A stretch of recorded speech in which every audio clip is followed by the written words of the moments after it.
It is August 20th. Everything is out here suffering in the heat of over 100 degrees. I think it's probably 105 or 10 or something. Anyway, it's really, really hot. Everything is suffering too.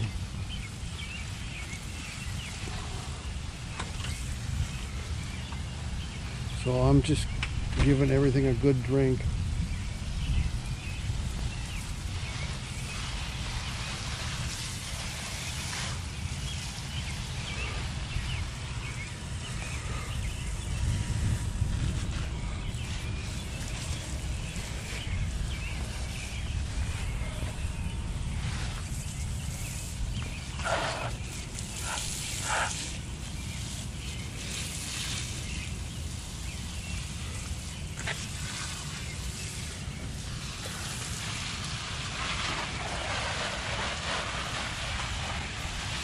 Even the hibiscus is one of the few things.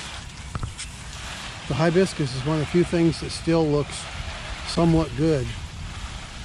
Overall, the garden just has nothing blooming. I'm thinking that my overall plans are to turn this front flower bed into mostly annuals, so we have things blooming more often, and I'll gradually take things out of here that don't bloom that often. This Marguerite daisy down here seems to be blooming okay, and my cranesbill geranium is not blooming much, but I think it's because it's so overcrowded. Plants would do well from being less crowded. So one of the things I'm going to do is dig up a lot of these plants, and I am making around the side of the house a new flower bed just for perennials. So I'm going to have an annual flower bed out here and a perennial flower bed around the side of the house, be long and narrow, and it was covered with old forsythia bushes and dogwood and mock orange and old bushes that had seen better days, and some raspberries had crept in there, so it was just kind of overrun. Before I retired, a lot of times I didn't have a lot of time to devote, and so some parts of the garden would just get neglected. And out there at the side of the house is one of those parts.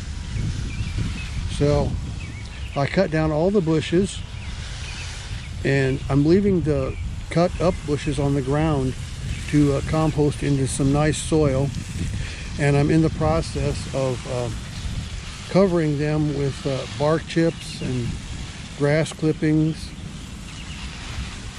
and by next spring we'll see how good of a flower bed it is. And whenever I want to plant something in there, I'll just scrape the mulch aside and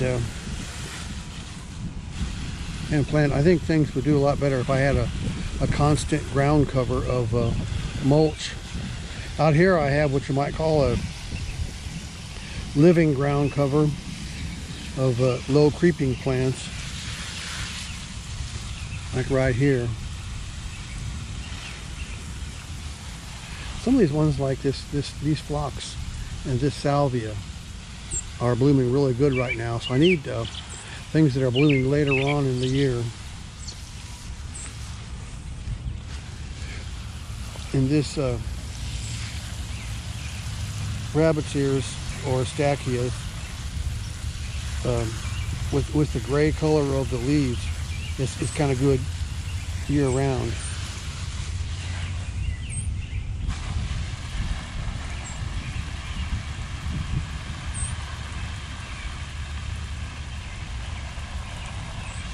And these big, tall tiger lilies that are done blooming for this year can go out back. With all the tall stuff that's going out back is a variegated dogwood here. I've been just pruning it back level of peonies or something every year. The bushes I've got out here, I usually just keep them pruned down low. These are geraniums in this pot here. I actually might dig those up and keep them inside this winter.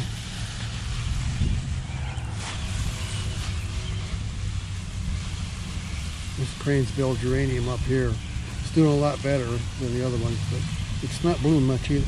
This plumbago here is doing really good. It's such a nice ground cover. I might try spreading it around to other places in the garden.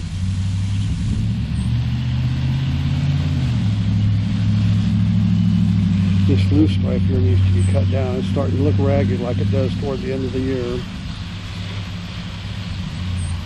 These hostas here are starting to bloom.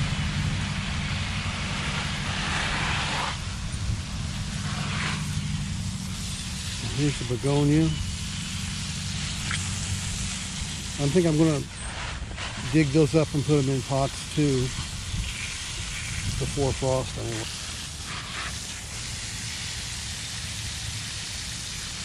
And here's coral bells.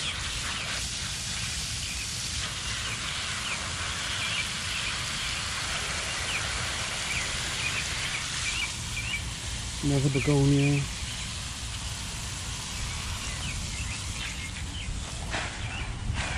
And here's a brunera.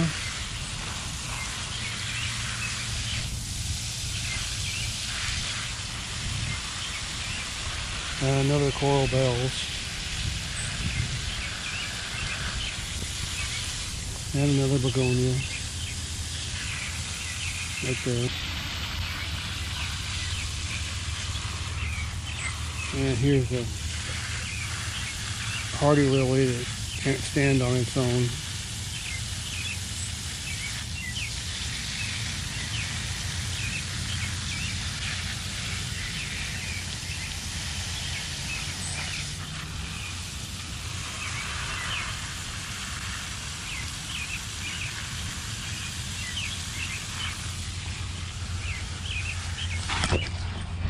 Here's a hosta that's blooming. This is looks like a little blue leaf or something. I don't know. There are thousands of different varieties of hostas.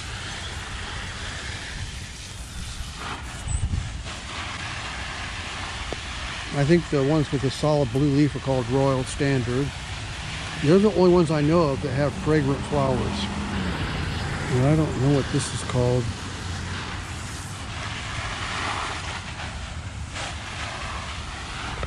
There's another one there.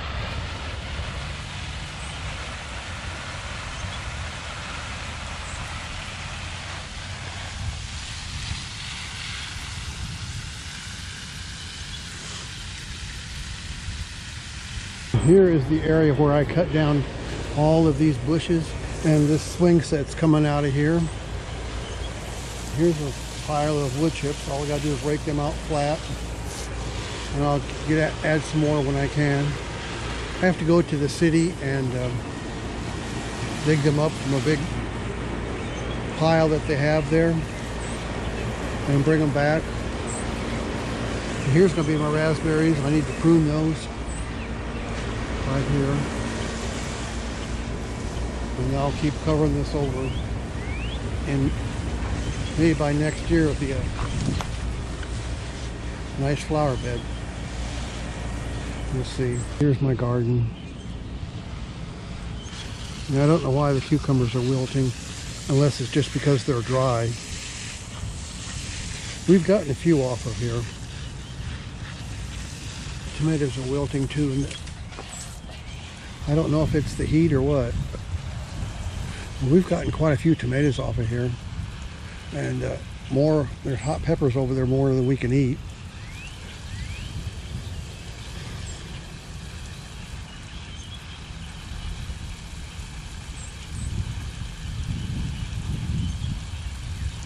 Here's my asparagus. Well, I think that's the end of the video. I'm gonna go inside and cool down. It's so hot out here. But thanks for watching, and I'll see you next time. And let's hope that it cools down. so that we can get a little bit more gardening done this year. We'll talk to you later on. Thanks. Bye.